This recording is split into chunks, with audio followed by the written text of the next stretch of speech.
5:30 game. It is the St. George Illawarra Dragons taking on the NRL Redcliffe, that I don't like to call Redcliffe Dolphins, but it is Tyrell Sloan, Matthew Figay, Moses Sully, Zach Lomax, who, man, maybe it's time Dragons look for another kicker.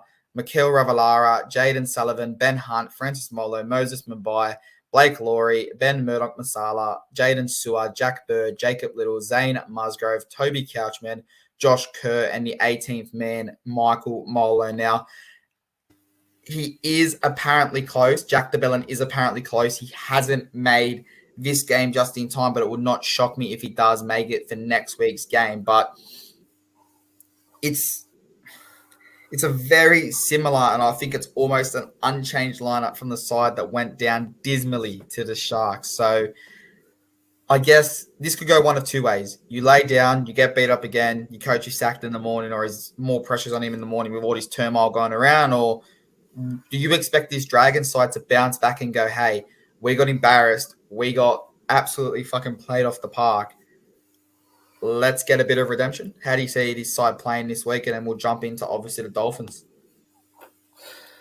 Knowing that the Dolphins have the same outs as they did last week, the same outs they had last week for this week, with no Kafusi, no Sean O'Sullivan, no... Is Jeremiah King back this week off his suspension? I'm not too sure. J-Mac will be back, and Isaiah Katoa will come back into the lineup in number 6.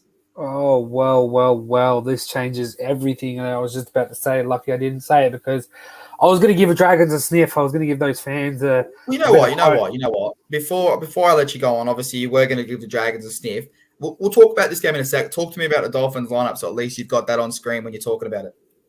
All right, you got the Hammer in the fullback role with Jermaine Asako and Jack Bostock in the wing positions, Ewan Aiken and Brenko Lee in the centre pairing, Isaiah Katoa, Anthony Milford in the halves pairing, Jesse Bromwich and Herman Sasa and Jesse Marshall King in their respective roles, Kamek Bromwich and Connolly Lemieux in the second row, Tom Gilbert in the lock, Jared Wallace, Mark Nichols, Ray Stone, Mason Teo in the interchange bench. Sorry, that's March Nichols and Posa Fasamulali in the 18 HIA.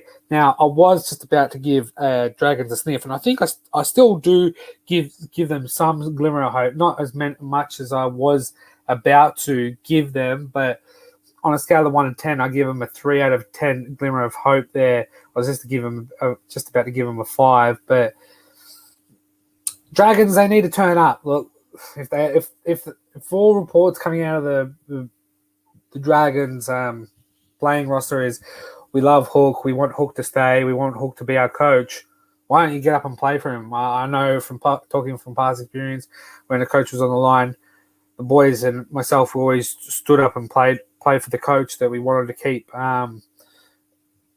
He can only pick the best. He can only pick the best 18 players to take on to the park. It's all up to them to do it for 80 minutes. So yes, he gets to talk at halftime, but mate, if they don't want to play, if they don't want to play, just stay home. Just stay home. Cop the L. Worry about Monday on training, or even Sunday. Turn up Sunday at training and get ready for a roasting, or better yet, just play youngsters, and maybe they'll do the job for you. It is what it is. Look, this Dolphin side, this Redcliffe side are pretty good, especially Jared Marshall King. I think there's a package coming from him to us. I'm not too sure. That's just only rumours at the moment, but all I got told was the package is coming. I'll wait and see if this package arrives, if it does, and see what its contents inside. So, again, thank you, Jerry Marshall King, for that. But this Dolphin side, they're pretty good. Yes, they had a loss last week against the Broncos. It could have gone either way. That way, Anthony Milford doesn't kick it along the ground, and you don't concede that late try, that 100-meter try. So, look, I expect this game to roll on it like I did 2 weeks ago, and they could be 4-0. Take away last week's result. So I'm going to go to the Dolphins in a 13 plus. Well, you're going to get J-Mac in a little bit of trouble because it actually is coming from his partner. So it's not coming from him. I'm not going to say her name on the podcast. I don't have her name, so I'm just going to thank him. Thank you, Jerry Marshall King. But yeah, there is obviously something coming if that does fall through while I'm up in Queensland for Magic Round. So I will pick it up then. So either way, we will have it in the next 5 or 6 rounds of this season. But yeah, listen, from all accounts, the Dolphins, if you speak to NRL fans, are going into this game as heavy favourites. Now, if you look at a betting perspective, the Dragons are going in as favourites, slight favourites. So I think either way you see this game going, there is value. The Dragons at $1.77, the Dolphins at $2.05. So value bet both way. Obviously, gamble responsibly. But I remember when I was putting in my tips for the week, and it's the footy tipping app, and it has, I think it was PointsBet, does the betting. And at the stage, 81% had picked the Dolphins, but on the bookies, it was the Dragons that were favourites. So I'm looking at what I've tipped. I've just pulled up my tips. I'm looking at what I tipped, and I think I'm going to stand by it. I'm going to go the Dragons 1-12. I think Sean O'Sullivan coming out of this squad. Yes, you've got Jeremy Marshall-Kim back, but I think Jeremy Marshall-Kim and him complement each other. So by having Anthony Milford in there, yes, he is experienced. Yes, he's played games, but I just expect the Dragons, they have to bounce back. Now, I know the coach is on the line, his position's on the line, but fuck me, I'd be walking in there and going, you know what?